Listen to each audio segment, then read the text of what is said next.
الرحمن الرحيم. السلام عليكم ورحمة الله وبركاته. الحمد لله رب العالمين، والعاقبة للمتقين ولا عدوان إلا على الظالمين. أشهد أن لا إله إلا الله وحده لا شريك له، وأشهد أن محمدا عبده ورسوله. اللهم صل وسلم وبارك على سيدنا محمد وعلى آله وصحبه أجمعين، وبعد. وقال المصنف رحمه الله تعالى: ونفعنا الله به وبعلومه في الدارين آمين. Telah berkata Imam Al-Allamah Syekh Abdul Qadir Al-Jilani, semoga Allah Ta'ala merahmatinya dan kita mendapat manfaat serta barakah ilmunya. Kembalinya sang hamba ini kepada manusia ialah untuk memberikan hidayah kepada mereka dan menjadi raja mereka. Dan kerajaan sang hamba ini meliputi siapa yang datang kepadanya dan siapa yang melihatnya.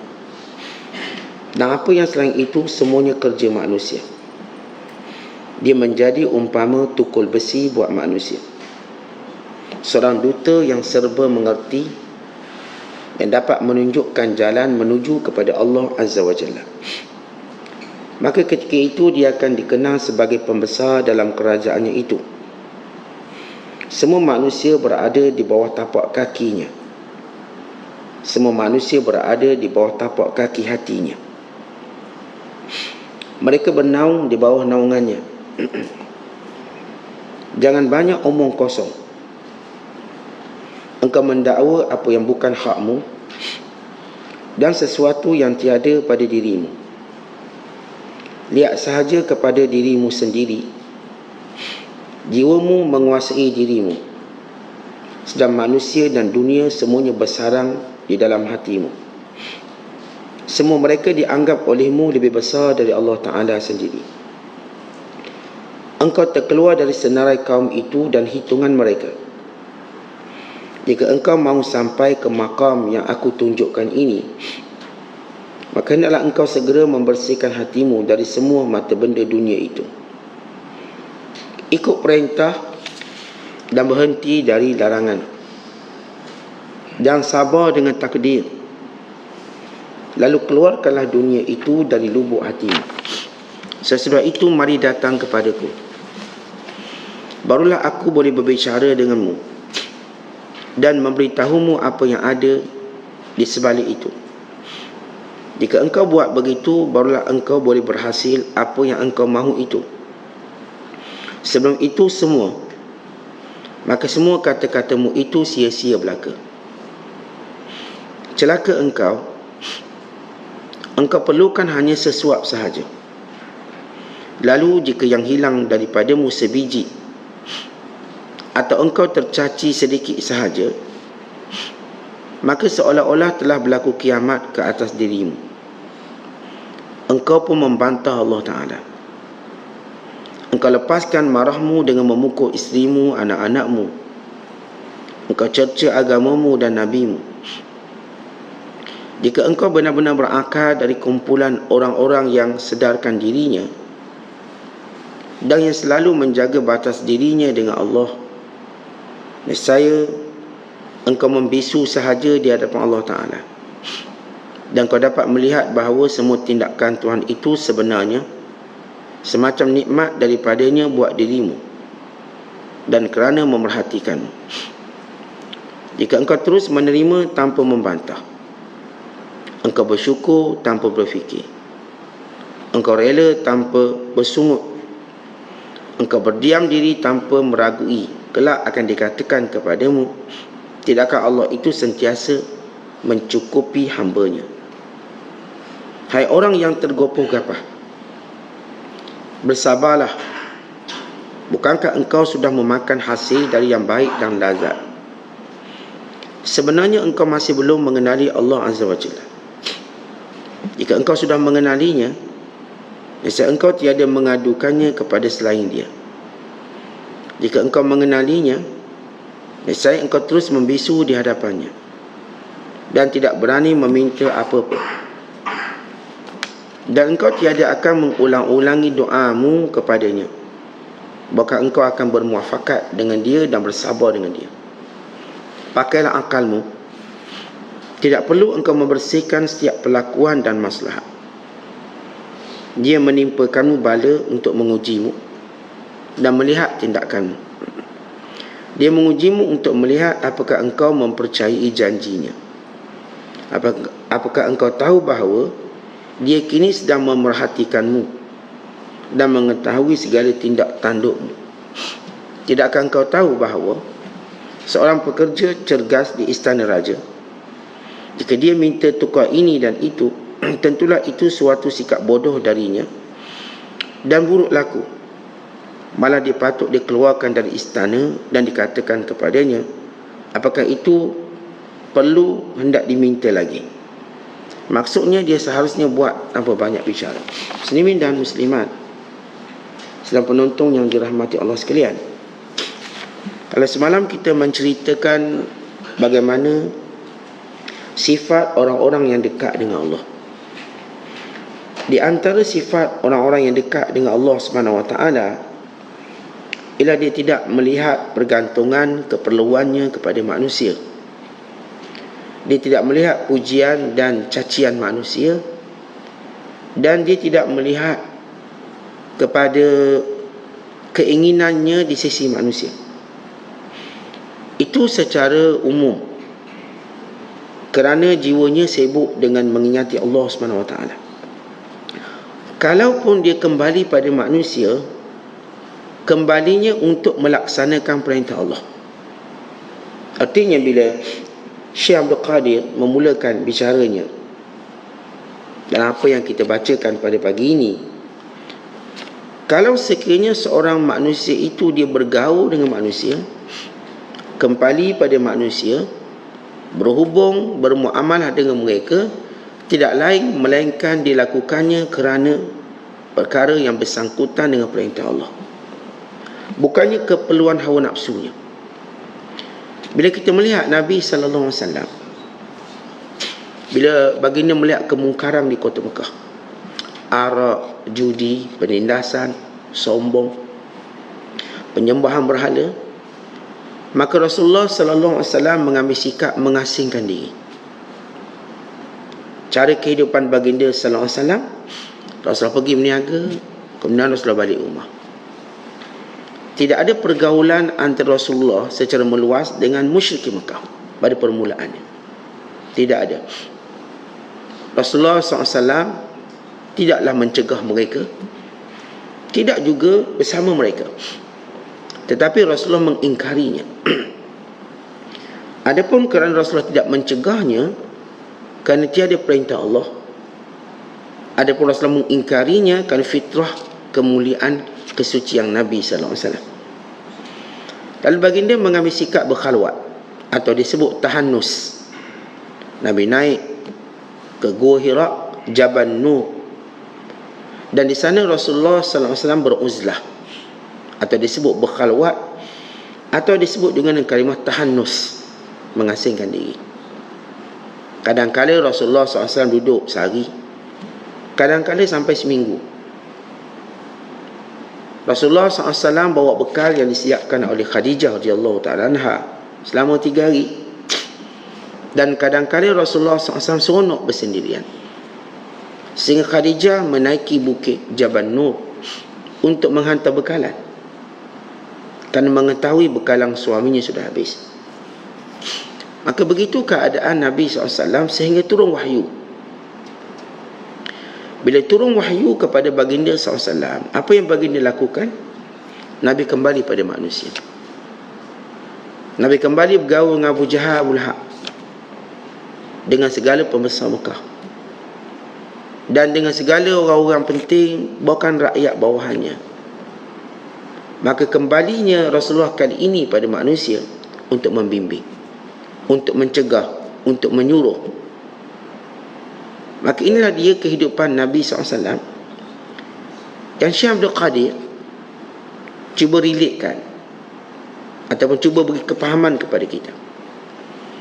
Bagaimana orang-orang yang benar-benar dekat dengan Allah, kalaupun dia bermuamalah kepada manusia, dia punya agendanya.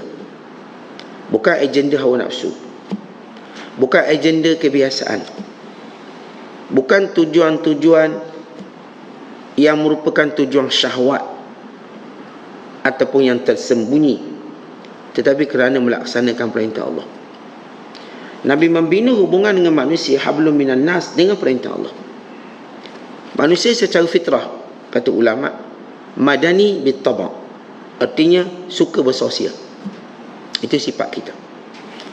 Bila manusia suka bersosial, apa yang menjadi panduannya dalam bersosial? Pertama, hawa nafsu. Maka dia akan bersosial dengan orang yang boleh memenuhi keperluan dia. Yang kedua, dia bersosial dengan kebiasaan. Kerana budaya setempat menganjurkan pergaulan, maka dia pun bergaul. Dan yang ketiga, dia menggaulinya kerana ingin menguasai manusia. Ada yang gaul dengan orang untuk dapat manfaat, makan, minum dan lain-lain manfaat. Ada yang bergaul kerana kebiasaan masyarakat. Seorang asli memang dia hidup berkabilah, macam tu kebiasaan dia. Ada yang bergaul manusia untuk menguasai dia, supaya dia jadi pemimpin. Kerana itu kita tengok YB dekat nak pilihan raya, dia gaul dengan semua orang. Sebab apa? Dia nak memimpin, dia nak menguasai. Dia bergaul banyak hari tu, tiap-tiap hari dia jumpa orang, kat pasar, kat sekolah. Apa tujuan pergaulannya? Menguasai, supaya dia dah angkat. Dan ada yang bergaul dengan manusia kerana syaitan, untuk dia menyebarkan maksiat, menyebarkan kejahatan, menjadikan manusia buat jahat macam dia buat jahat. Maka ini 4 pengaruh dalam pergaulan kita. Tapi bila kita mula ada agama, bila kita faham agama, maka kita mula mengerti kenapa kita bergaul dan kita bersahabat kerana Allah.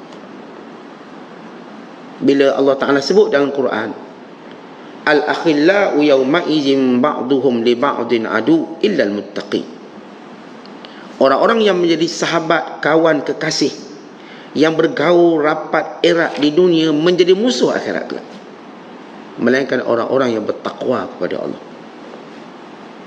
Atas sebab itu, Islam mengajar kepada kita setiap tahap pergaulan kita. Pergaulan kita dengan isteri kita, ada cara yang Islam ajar.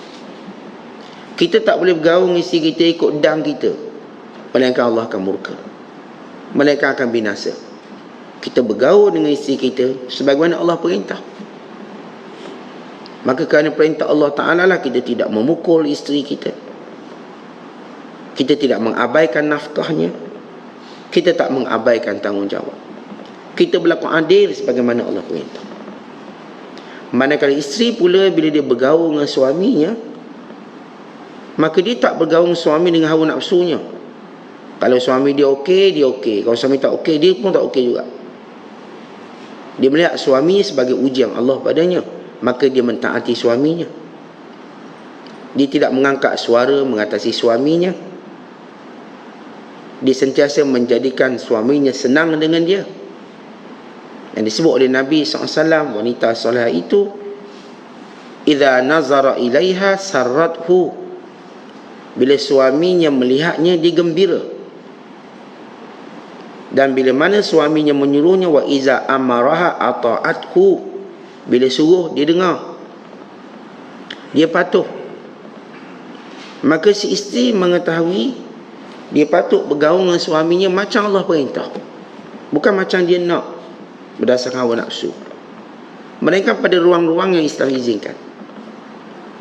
Maka dia faham, sehingga dia mengetahui dia tidak keluar rumah melainkan dengan izin suaminya. Dia mengetahui dia tidak boleh menyebut keburukan suaminya di hadapan orang lain. Kerana Allah berfirman, wal hafizatu lil ghaibi bima hafizallah. Dan wanita yang baik itu menjaga segala keaiban suaminya sebagaimana Allah tutup keaiban suaminya. Sebab dia satu-satu yang tahu keaiban suami dia, maka dia tak boleh aibkan. Suami pula dia satu-satu yang mengetahui keaiban isterinya, dia tak boleh aibkan. Sebagai seorang anak pula kita bergaul dengan ayah, maka kita pun ada perintah syarak. Kita bergaul, kita diajar tunduk patuh perintah ayah, mak, lagi mana bukan maksiat. As-sam'u wa ta'ah. Kata Nabi SAW, dengar patuh. Alal mar'il muslim ma lam yu'mar bi maksiatin fa iza umira bi maksiatin fala sam'a wa la ta'ah. Dengar patuh lagi mana dia tak suruh perkara maksiat. Kalau disuruh ke maksiat, kita jangan dengar, kita jangan patuh. Tapi bukan maksud kena kurang ajar. Kurang ajar tak boleh. Tapi tak dengar lah, tak patuh. Masih menjaga adab dengan ayah dan ibu. Maka ini cara pergaulan yang Allah ajar. Kita dengan jiran pula pun Islam ajar bagaimana bergaul dengan jiran. Dia tidak memberi mudarat, dia sentiasa cuba memberi manfaat. Kita tidak mendengar bual bicara mereka bagi mengorek rahsia. Tidak juga menjaga tepi kain dia yang tidak ada faedah dan maknanya. Maka pergaulan kita sebagaimana Allah perintah. Kita bergaul pula dengan customer kita. Kita ada customer, kita bergaul dengan customer, maka kita tidak menipu customer kita. Kita tidak bermuamalah dengannya secara bohong, sumpah palsu, ataupun secara hidden, secara apa yang disebut sebagai tadlis, atau nampak macam betul tapi ada benda tak betul. Ada benda hidden dalam pergaulan, dalam muamalah kita dengan customer kita. Bila kita promosi produk sebagai contoh, kata ni tawaran murah selagi mana ada stok. Walhal tak ada stok dah, kita masih letak benda tu. Maka orang pun datang, Ji ni dengar ada, kalau beli 10 dapat 5, ataupun dapat hadiah misteri. Oh dah habis dah stok. Habis elang tak turun, kenapa? Elang tu tak turun, masih tulis kita tawaran, kau beli benda ni dapat benda ni selagi mana ada stok. Tapi stok dah lama habis, dia pun tahu stok dah habis. Kita tawaran RM5 untuk peserta pertama, untuk peserta yang awal misalnya. Lepas tu harganya RM20 sebagai contoh. Walau peserta awal dah datang semua, dah tinggal last, tapi elang tu masih ada. Termasuk juga orang yang saya kata bila elang ada benda penting, term yang penting, tapi dia buat kecil je sampai orang tak nampak dan orang tak baca. Maka kita tak buat begitu, kerana Allah perintahkan kita bila muamalah dengan customer kita, bayyana, jelas sejelas-jelasnya. Tak ada niat pun kita nak hidden apa, tak ada. Memang cakap terang. Tak ada pun kita ada benda kita ni Ustaz, kalau tahu orang tak belilah. Jangan beritahu dia. Beli tak beli tu rezeki Allah. Beli tak beli tu rezeki. Tapi kadang-kadang kita duk bimbang, kalau beritahu cacat sikit kita punya produk, kurang sikit kita punya produk, maka menyebabkan kita ditolak. Tuan-tuan percayalah pada rezeki Allah. Kita jangan menipu untuk kita dapat keuntungan, atau macam nak menipu, atau macam cuba sembunyikan. Beritahulah, beritahu. Kalau orang tanya pada kita berapa harga barang ni, kita kata memang RM20, tapi tak campur hantar lah, kos hantar RM10, RM30 lah. Okey, terang. Jangan apa RM20 kawan bayar, tapi hantar harga lain tau bila orang dah bayar. Baik, kawan ni dah ingat macam 20, tapi lepas dibayar hantar harga lain. Lain pula. Dan tempat pun kita kira lain tau. Kalau area Pasir Gudang lain, Johor lain, gitu pula. Lepas tu siang malam pun kita kira lain pula. Siang malam pula dia kira. Sebab siang harga lain, malam harga lain. Lepas tu cepat lambat pula. Haji nak cepat ke lambat? Kalau cepat harga lain pula. Jadi customer ni dibebani dengan hidden yang banyak. Walau kalau dicakap dia harga RM20, penghantaran kat mana-mana pun RM10, selesai masalah. Dan tempoh penghantaran ialah 2 hari. 2 hari. Waktu bekerja atau tak kerja kira. Jarak ni ke kita kira sama. Atau kalau kawasan sekitar dekat 30 km daripada tempat kita cas 10. Lebih pada tu kita cas 20. Cakap jelas barulah berlaku akad. Okey, baiklah saya beli RM40. Ni tak dibeli, kawan tu bayar dulu, okey RM20. Tapi ji barang ni tunggu 8 minggu baru sampai tu. 8 minggu baru beritahu, dah bayar. 8 minggu baru sampai. Kita akan hantar pun sekian. Jadi akhirnya customer rasa dia tertipu. Tapi bila kita muamalah dengan orang, ini yang Allah perintahkan sebagai token lah. Kita nak jual satu benda yang jelas. Manakala bagi pelanggan pula, dia pun kena tahu perintah Allah pada dia, bahawa dia jangan menipu pembeli, jangan menipu penjual. Dan mesti dia juga ada tolak ansur untuk jadikan perniagaan itu berkat. Tolak ansur. Dia jangan buat kerakeng dia. Saya beli produk ni, awak kata 2 harian, saya tak nak 2 hari, saya nak 1 hari. Tidak, saya tak beli. Oh, kerakeng dia. Tolak ansur lebih baik, tak apalah 2 hari. Lewat sikit pun saya okey.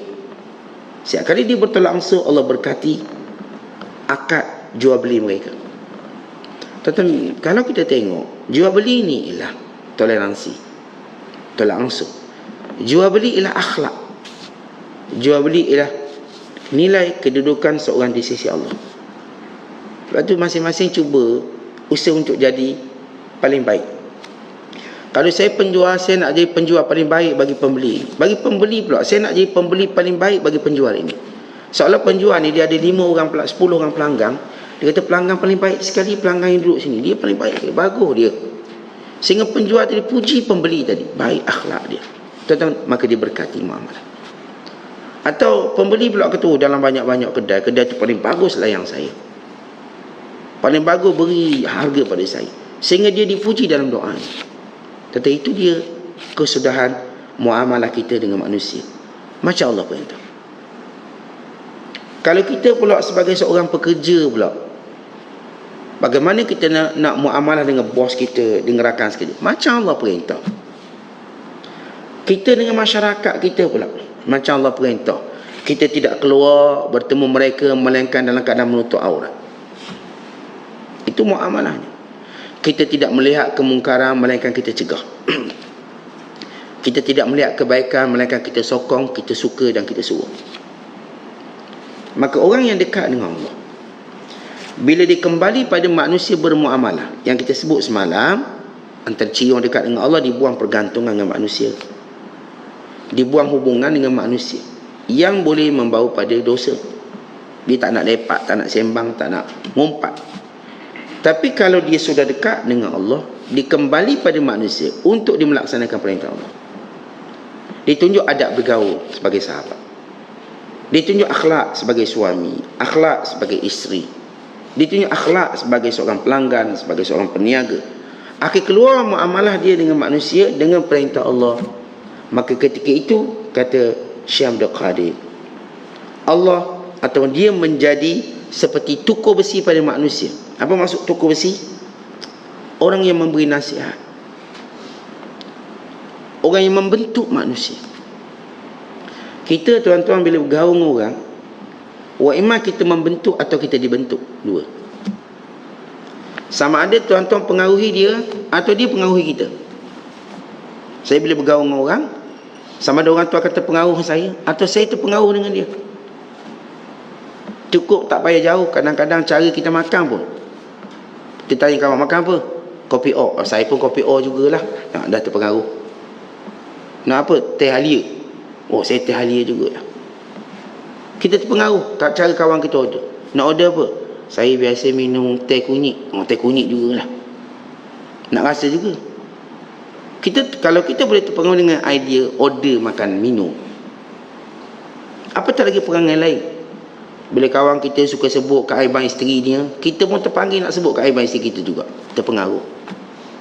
Bila kawan kita suka kutuk majikan dia, kita pun kutuk juga majikan kita, terpengaruh. Bila kawan kita duk cerita tentang hak perempuan, kita pun cerita hak perempuan, terpengaruh. Baik, kita bila bergaul, wa imma kita lah pengaruhi dia atau dia pengaruhi kita, maka pastikan pengaruh yang kita beri itu pengaruh baik.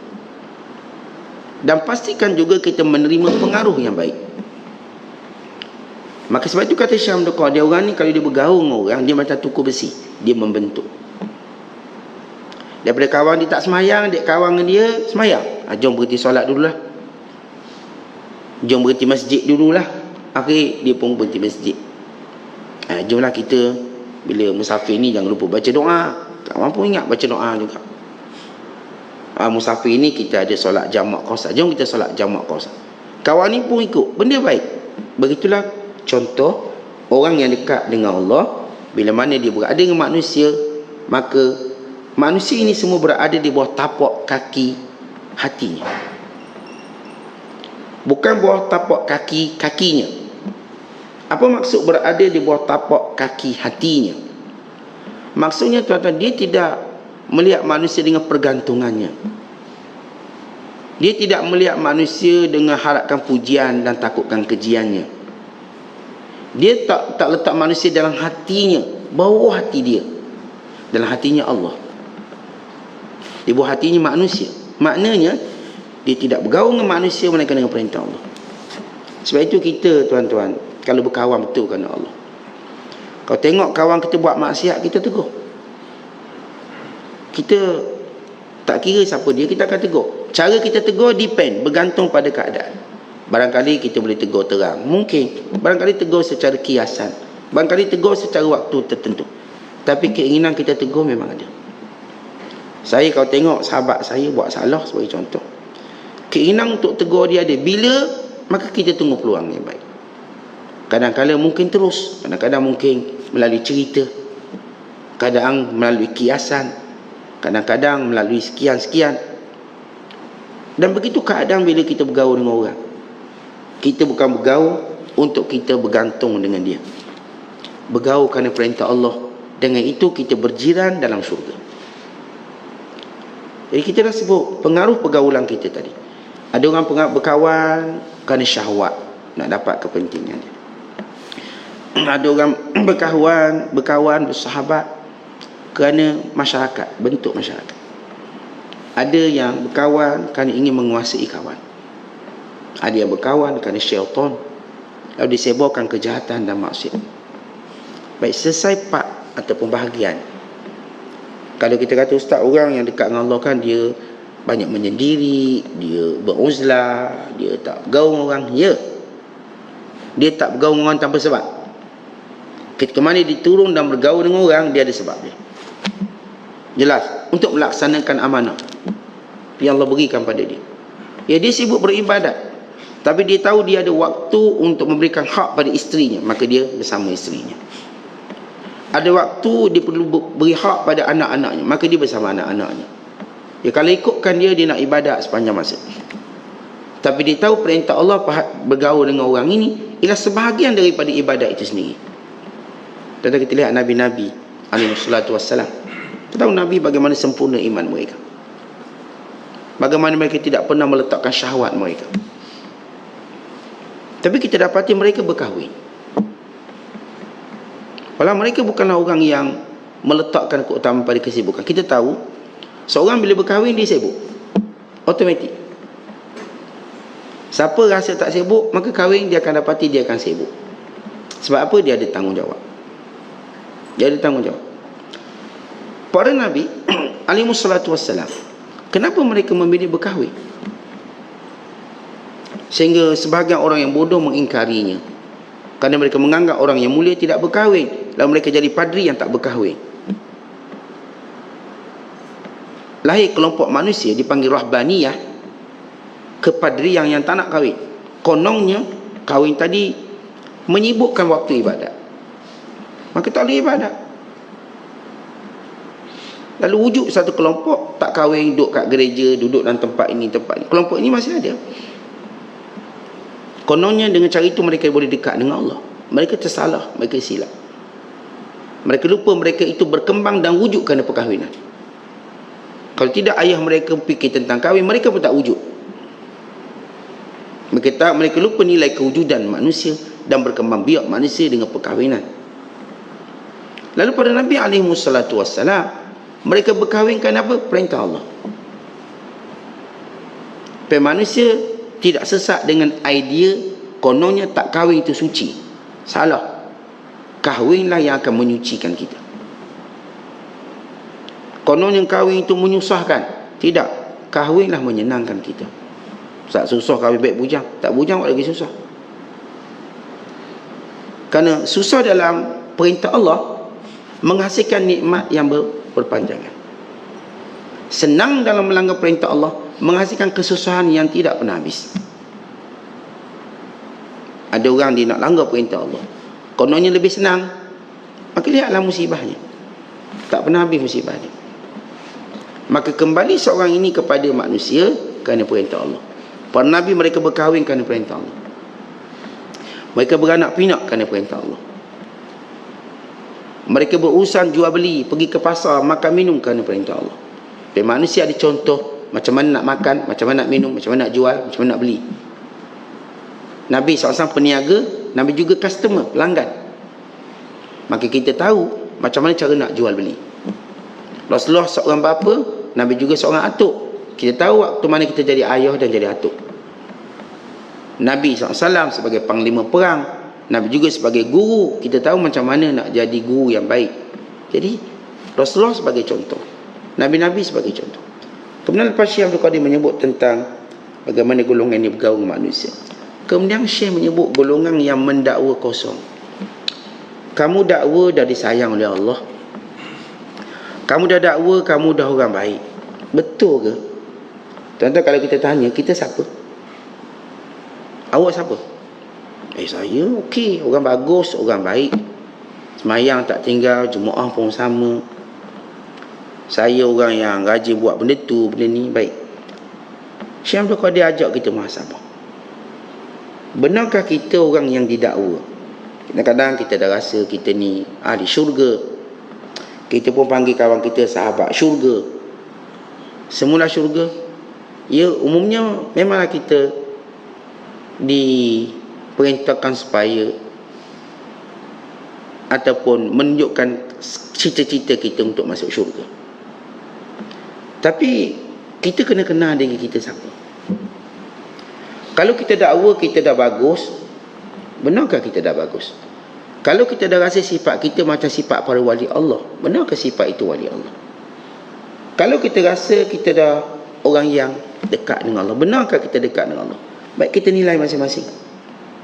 Kata Syekh Abdul Qadir, kalau sekiranya masih lagi syahwat menguasai dirimu, masih lagi manusia dan dunia bersarang di hatimu, masih lagi kita anggap yang lain lebih besar dari Allah, maka bagaimana kita masuk dalam senarai orang soleh?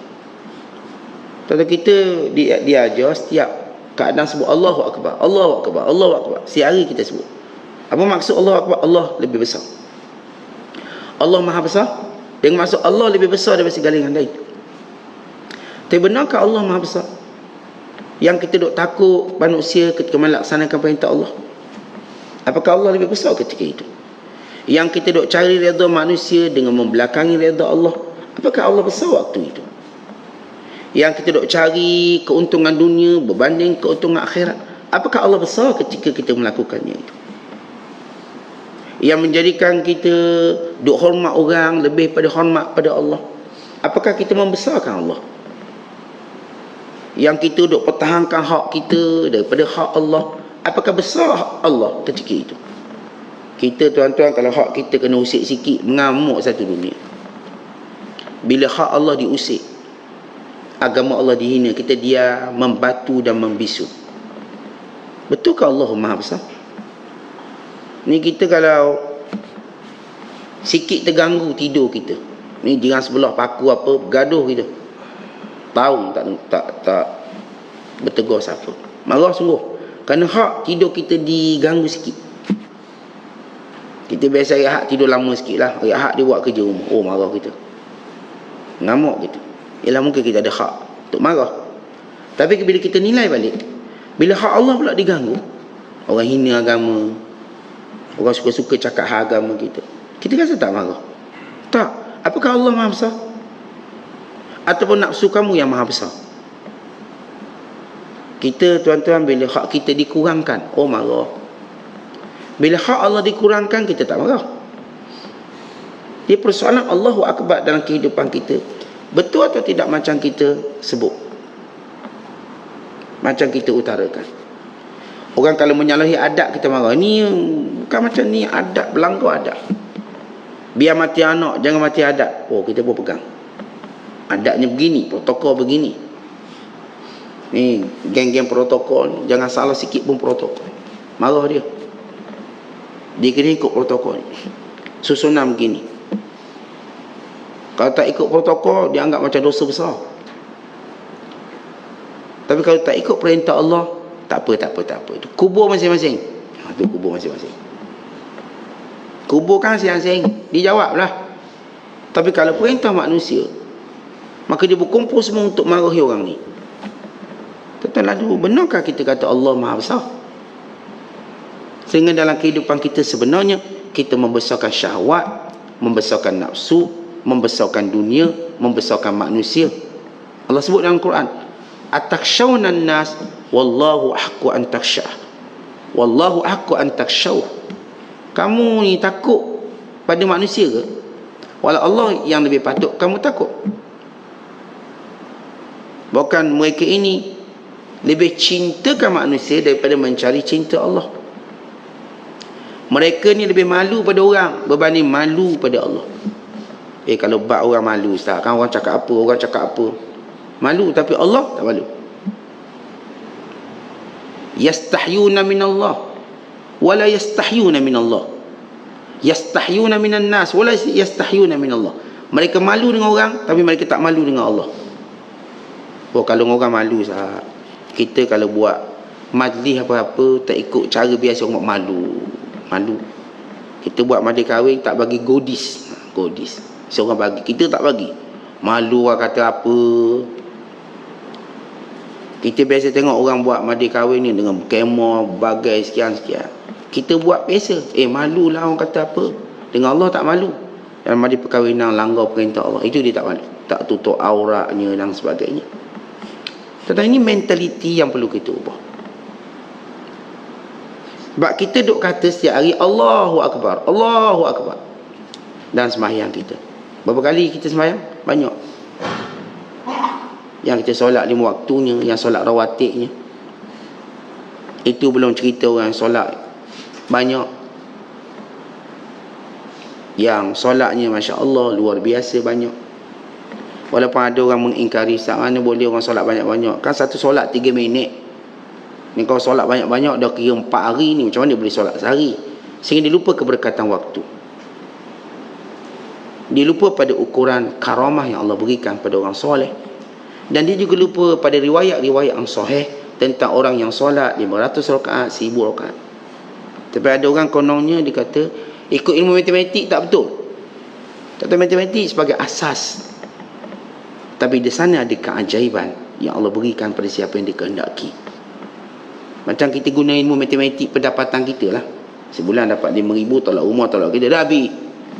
Kita lupa rezeki-rezeki yang mendatang. Itu ilmu matematik mana kita nak guna?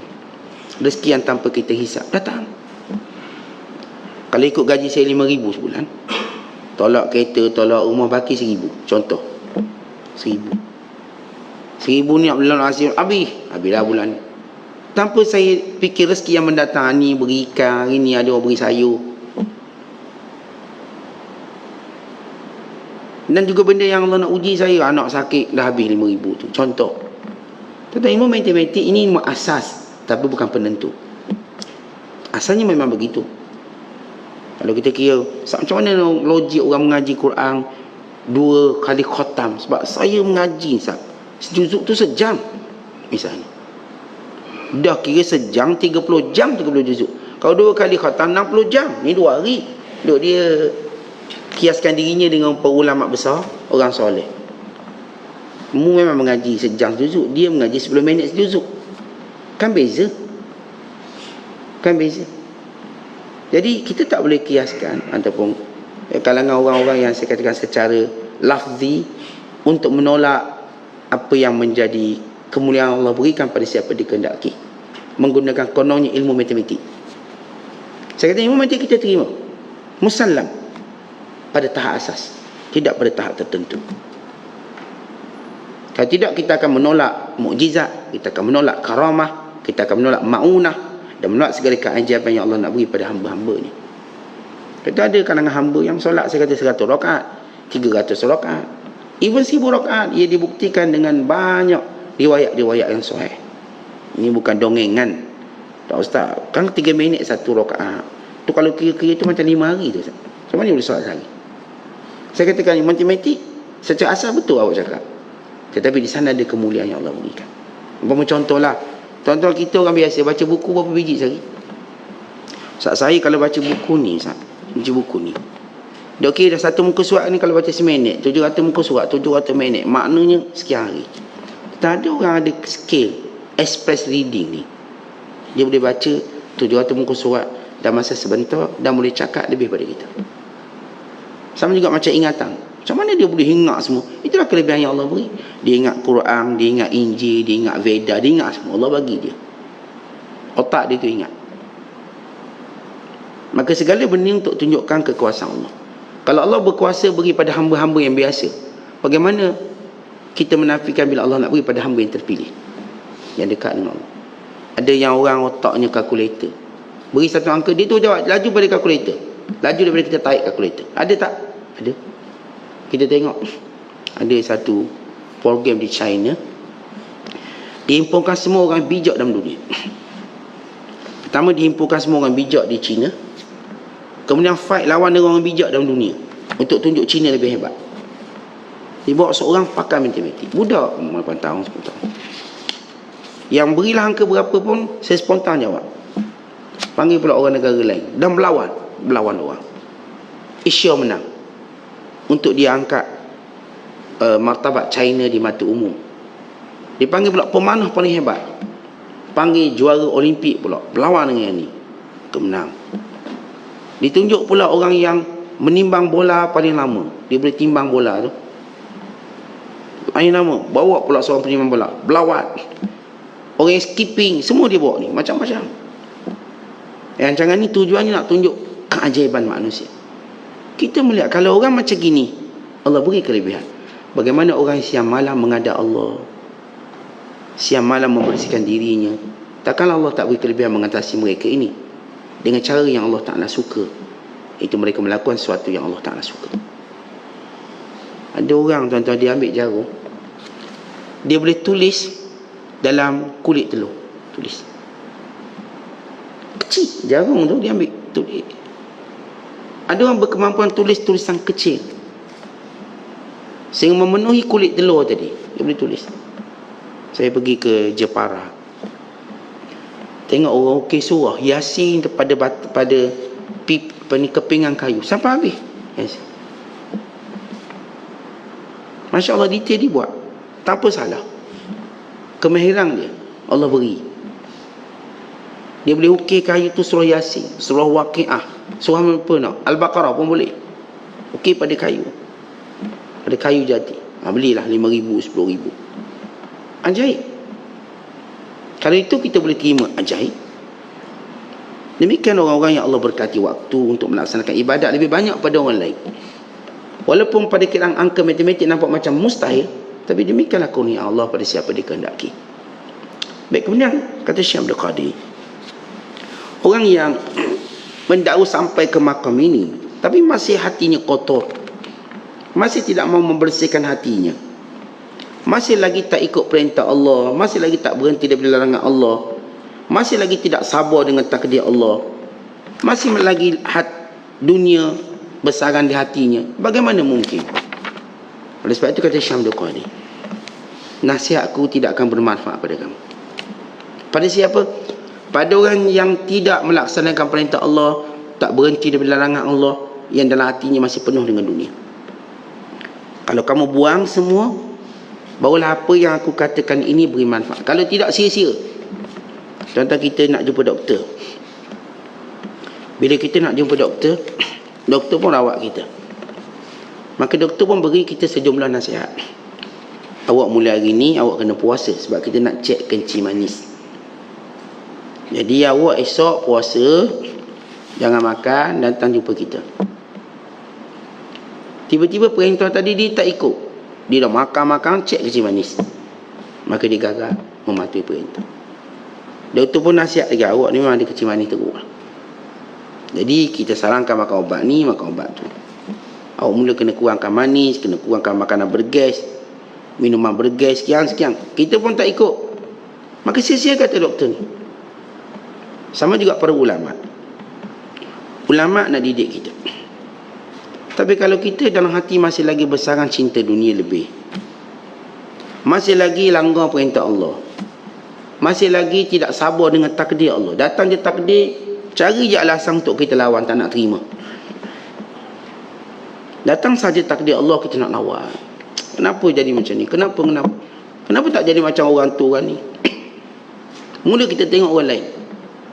Tuan-tuan sekalian, bila kita dapat satu takdir dalam kehidupan kita, perkara yang perlu kita waspada, melihat orang yang lebih baik pada kita, waspada. Kali itu menjadikan kita mengingkari takdir Allah. Tapi waktu kita mendapat satu takdir yang kita tak suka ni, maka lihatlah orang yang lebih bawah pada kita. Itu ialah sebab paling terkuat dalam menerima takdir.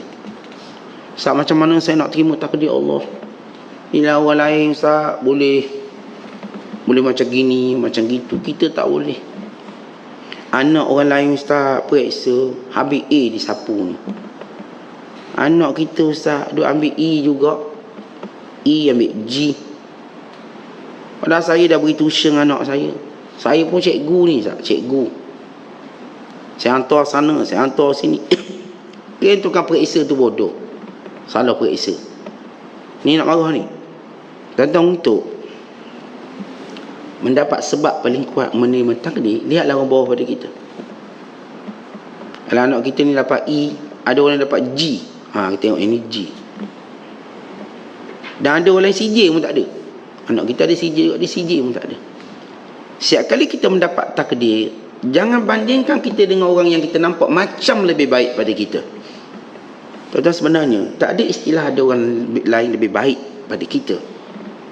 Kena baik tak baik itu depend pada kita. Ustaz, bukankah orang tu lebih baik pada saya sebab dia ada kereta Mitsubishi Evo? Saya cuma ada kereta kecil ni. Bukankah dia lebih baik pada saya? Tidak. Dia tidak lebih baik pada kamu hanya kerana nikmat dia lebih banyak pada kamu, pada mata kasar kamu. Tidak. Kerana setiap benda dia dapat ada bebanang dia. Tetapi setiap orang bila dia ada satu benda, dia ada bebanang dia. Mesti ada bebanan dia. Kamu pula ni pun ada bebanan kamu. Ni orang kita tengok dia pakai Lamborghini Aventador. Oh, Ustaz, dia tu baik pada saya. Belum. Dan dia nak beli Lamborghini berapa sebulan? Dia bayar 23,000 untuk 9 tahun. Lepas tolak muka. Berapa gaji minimum untuk miliki Lamborghini ni? Kalau kira-kira kos semua, minyaknya 2,000, maintenance 2,000 lah, dengan road tax sekian-sekian. Maka paling kurang gaji dia 100,000, paling kurang.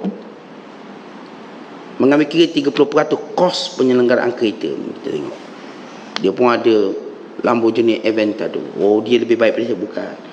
Awak tengok dia keluar seminggu berapa kali Aventador dia tu. Awak kancing tiap-tiap hari keluar. Tiap-tiap hari keluar. Nak pergi jiran sebelah pun naik kancing keluar lagi. Nikmatnya awak tak jalan kaki, tak pijak tanah ni, pergi kedai kunci. Dia naik Aventador tu seminggu sekali tu pun pergi Kuala Lumpur. Hari lain jalan kaki je dia, jimat. Jadi kita tak boleh ukur orang lain lebih baik pada kita. Sebenarnya tuan-tuan, tak ada orang lebih baik pada kita, melainkan kerana kita tidak bersyukur. Bila mana kita tak bersyukur, betul kita akan nampak orang lain lebih baik pada kita. Tapi kalau kita bersyukur, kita lebih baik pada dia. Dari sudut mana? Kita syukurlah. Syukur. Tapi ramai orang itu dia tengok suami dia, bang, kenapa abang tak boleh jadi macam suami orang lain? Dia kata. Dia tengok bini dia pula, kenapa awak tak boleh jadi macam bini orang lain? Bagus. Bini orang lain saya tengok rajinnya masak pagi, petang, siang, malam, tengah hari. Masak. Awak ni malah asyik bini kepala je. Kejap nak makan kat luar. Kita kata ni. Lalu kita pun bandingkan bini kita dengan bini orang lain. Abang tengok bini orang lain, bang, romantik. Suami orang lain romantik, boleh pimpin tangan. Abang jalan dengan saya tinggal jauh. Kalau ikut JPJ, 2 kenderaan ni paling kurang ada 2 selang kenderaan. Abang ni macam 10 kenderaan selang. Ada kawan saya tu, dia kalau jalan dengan bini dia tinggal bini jauh. Sebab dia ni malu kan. Dia takut orang kata dia romantik jauh. Kita selalu usik dia, oi bini tertinggal tu. Dia tinggal jauh. Dia tak romantik pun, anak 10. Tapi dia jenis tak suka tunjuk kat orang. Ada orang memanglah jalan pegang tangan, nampak romantik, nampak senyum, nampak sekian-sekian. Kita tak boleh ukur kata dia paling baik pada kita. Dia, kemampuan dia begitu, kemampuan kita berbeza.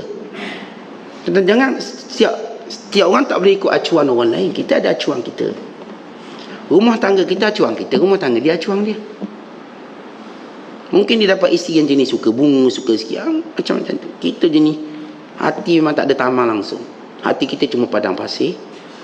Hati kita ni medan perang, gelanggang perlumbaan, keras. Maka cara kita menterjemahkan sayang isteri mungkin berbeza. Sebab itu isteri, jangan paksa suami terjemahkan kasih sayang macam suami orang lain. Jangan. Nescaya dia akan rasa dia isteri yang malang. Suami juga jangan minta isteri tunjuk cara menterjemahkan cinta macam isteri orang lain. Jangan. Sebab itu runtuh rumah tangga, sebab kita sentiasa duduk banding. Setiap orang ada cara dia. Tentu Allah ciptakan kita, cukup kita tahu cok jari kita berbeza. Cukup kita tahu nama kita berbeza. Cukup kita tahu kita dengan orang lain berbeza. Maka kita bina kebahagiaan kita dengan perbezaan kita. Biarlah orang tu kalau jalan, Ustaz ni jalan dengan bini, pimpin tangan. Yang tu lagi dahsyat, Ustaz, pimpin kaki. Dia punya mesra bini dia. Yang ni Ustaz berpeluk, melekat macam belangkas. Yang ni pula Ustaz kalau jalan, kereta asing-asing. Jalan. Awak kata awak, saya kata awak, asing-asing. Dia cuma bertemu, bercinta di rumah. Yang ni tak. Dia bukan sekadar kereta tu sekali, satu seat duduk. Maksudnya semua duduk kat seat driver belakang. So, cara menterjemahkan cinta berbeza. Kalau kita cuba nak samakan orang dengan kita dengan orang, sebenarnya kita tidak bersyukur pada Allah. Syukurlah Ustaz, walaupun suami saya keras, tapi dia bertanggungjawab.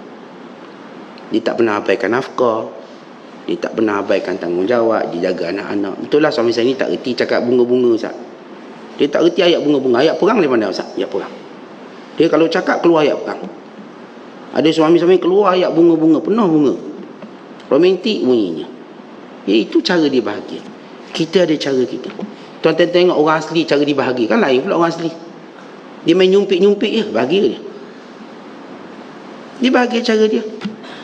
Kalau kita menilai bahagia dengan penilaian orang lain, kita salah.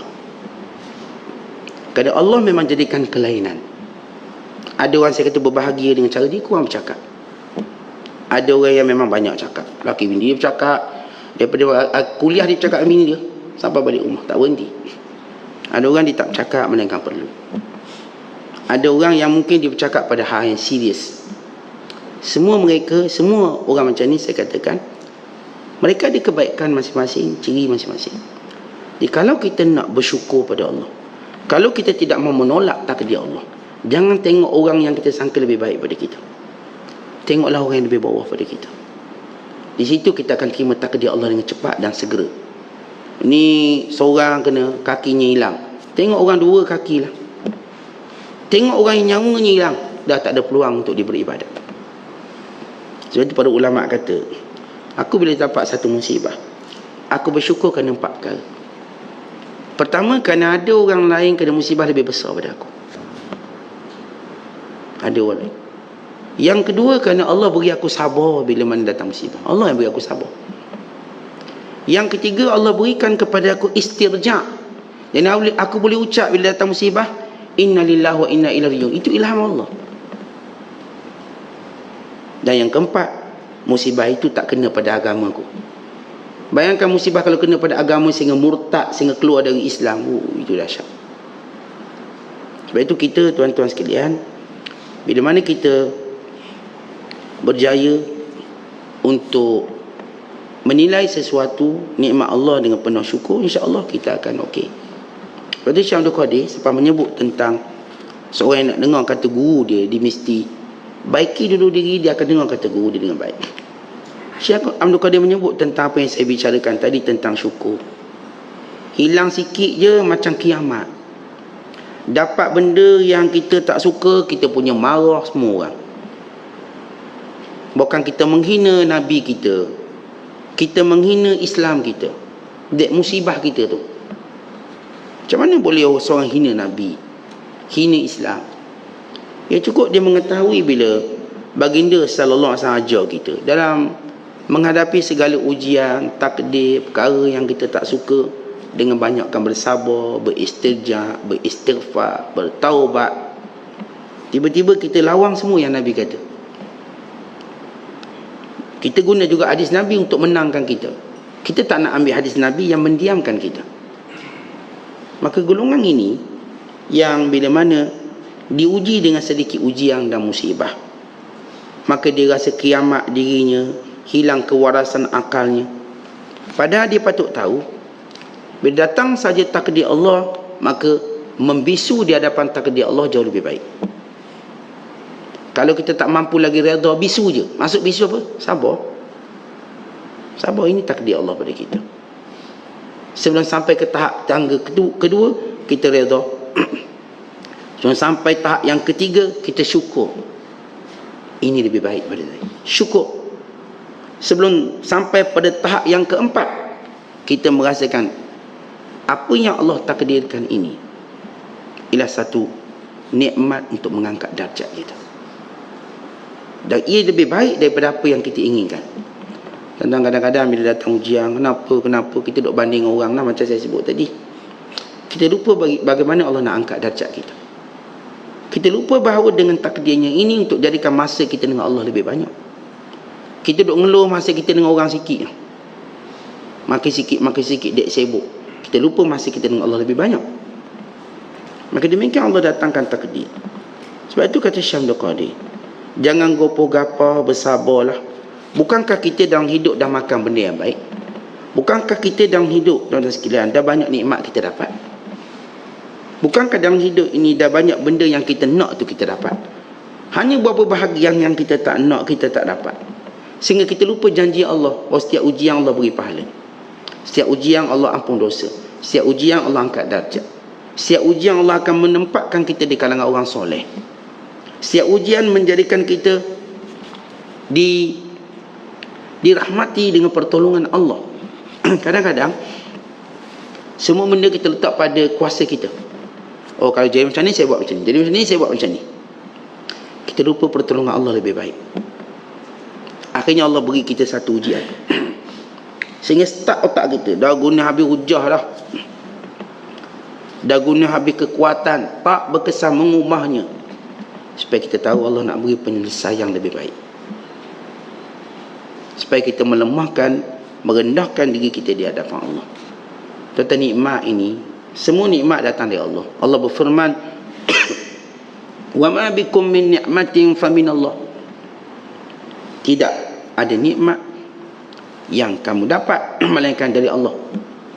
Tapi manusia bila dia banyak sangat dapat nikmat ni, dia mula lupa Allah. Dia mula rasa dia yang buat. Saya buat macam ni, buat macam ni. Dia rasa mula dia cerdik, dia rasa mula dia kuat, dia rasa bahawa dia menentukan. Maka Allah datangkan musibah, supaya manusia tahu dia tak tentukan apa-apa, Allah tentukan. Dia tak berkuasa apa-apa, Allah berkuasa. Dia tak mampu selesaikan apa-apa, Allah yang mampu selesaikan. Sebab itu datang ujian untuk merendahkan kembali hamba Allah. Kita balik merendah diri. Kita balik aku bahawa ini semua datang daripada Allah SWT. Sebab itu kata ulama, kaedah syukur ada 5. Kaedah syukur, kita cerita macam mana kita nak benar-benar bersyukur. Yang pertama, kaedah syukur ialah tunduk kita kepada yang memberi nikmat. Tunduk. Kalau sekiranya kita tidak mau tunduk kepada pemberi nikmat, maka lihat bagaimana Allah uji kita sampai kita rasa kita tak ada apa-apa. Kita rasa we are zero. Tak ada apa. Saya dah tak ada apa dah. Kenapa? Sebab waktu kamu Allah beri nikmat, kamu tak tunduk pada dia, mereka Allah ambil balik, rampas balik, sehingga Allah menghilangkan kelazatan hidup. Itu tuan-tuan di Jepun. Jepun ada satu kawasan hutan dipanggil hutan suicide ni, hutan bunuh diri. Dalam tu tak ada line telefon pun tak ada. Jepun ni kecanggih, dia kat mana pun ada line. Dan hutan tu tak ada. Mana-mana orang yang kecewa dengan hidup, sebab orang Jepun ni dia ni jenis nak perfection. Dia nak semua sempurna. Rumah tangga sempurna, belajar sempurna, pekerjaan sempurna, semua nak sempurna. Kalau dia tak dapat macam dia cita-citakan, dia bunuh diri. Dia tak ada istilah terima takdir Allah, tak ada. Kan manusia kan dia ada kehendak. Dan kita tahu kehendak kita terbatas dengan kehendak Allah. Kita orang beriman faham benda ni. Sebab tu kalau kita tak dapat benda yang kita nak, kita sabar, kita redha, kita syukur, sehingga kita nampak itu lebih baik. Tapi orang kafir ni, kita cerita negara paling banyak bunuh diri dalam dunia, Jepun. Sehingga dia ada hutan khas untuk bunuh diri. Dan kerajaan ni tak boleh buat apa-apa. Tak boleh buat. Dia cerdik, cerita cerdik Jepun. Tapi dalam bab bunuh diri nombor satu. Kenapa? Dan saya katakan tadi, dia nak semua sempurna. Kalau sekiranya dia nak jadi engineer, tak jadi engineer, bunuh diri. Nak jadi arkitek, bunuh diri. Rumah tangga dia nak bahagia, kalau tak capai macam dia nak, dia bunuh diri. Itu suami bunuh diri, laki bunuh diri, isteri bunuh diri. Dia tak ada istilah terima takdir Allah Ta'ala. Akhirnya mereka menjadi umat yang binasa. Sebab mereka tidak mau tunduk kepada ketentuan Allah. Tetapi kita mana boleh nak sempurna. Akan ada benda yang berlaku tu bukan benda kita nak. Kita kalau boleh nak sihat, tiba sakit, maka kita diajar redha. Kita ni bisnes, tiba tak berjaya, kita diajar redha. Bila dapat, kita diajar syukur. Sebab itu kaedah pertama syukur ialah tunduk pada Allah. Yang kedua, cinta Allah. Cinta pada Allah. Tetapi bila orang beri kita sesuatu, bukankah kita akan sayang pada dia? Ni haji ni duk belanja kita salapang, terus kita sayang. Bagus haji tu, memang sayang. Saya suka haji tu. Lembut bicara kita dengan haji, masih haji. Allah yang beri nikmat, kenapa kita tak suka? Kenapa kita tak sayang Allah? Yang beri nikmat setiap nafas kita, setiap detik kita, nikmat kehidupan kita. Orang yang Allah beri nikmat, dia tak sayang Allah, maka Allah akan cabut nikmat. Yang ketiga kaedahnya ialah mengaku semua nikmat ini dari Allah. Jangan sesekali bila orang interview kita, macam mana cik berjaya, kerja keras. Kita kerja keras lebih pada orang lain. Ya betul lah nasib, tapi main tapi. Tahu kenapa suka sangat nak sebut ini kurnia Allah? Allah nak uji saya, apakah saya bersyukur atau kufur. Biar orang nampak pengiktirafan kita terhadap Allah yang beri nikmat. Haji, kenapa haji boleh jadi gagah macam gini? Haji makan apa? Tak, ini kurnia Allah. Makan ni sebab je. Orang lain pun makan juga tak kuat. Allah uji saya. Ni kenapa haji ni boleh jadi muka muda lawa? Apakah petua sampai muka nampak muda walaupun umur dah tua? Ini kurnia Allah. Allah uji saya muka muda. Sampai masa muka ni pun hancur juga, mati. Tak ada orang kata awet mayat awet muda. Dah tak berguna bila jadi mayat. Kita waktu orang mengiktirafkan kehebatan kita, kita cepat-cepat mengiktiraf bahawa inilah nikmat Allah pada kita, bukan saya, Allah. Tak ramai orang waktu dalam kemuncak nikmat dia berkata ini datang dari Allah. Bukan dia dengan bangga kata inilah hasil titik peluh saya, sebab saya kerja 24 jam, saya tak tidur malam, saya dan saya masuk coaching. Inilah sipu saya. Dia tengok sipu dia, penyebab dia berjaya. Allah mana? Allah mana? Duk promo sipu dia. Dia tak promo Allah. Dan akhirnya dia gagal. Dia gagal dan nikmat yang Allah beri pada dia. Sebab dia tak nak mengiktiraf. Sebab itu saya kata perkara paling suka waktu kita berada di kemuncak nikmat untuk kita berkata Allah beri. Kemuncak nikmat. Orang dah interview kita, dah masuk majalah, orang paling berkuasa, orang paling kaya, orang paling pengaruh, orang paling bijak, orang semua ni. Lalu kita berkata Allah. Tuan-tuan tak akan jumpa ramai yang cakap macam tu. Akhirnya orang ni, saya duk baca orang ni, Allah jatuhkan dia. Allah jatuhkan dia. Yang masuk dalam senarai tak masuk senarai. Yang masuk orang paling cerdik, dia orang paling bengong. Yang masuk orang paling bijak didik anak, orang paling gagal didik anak.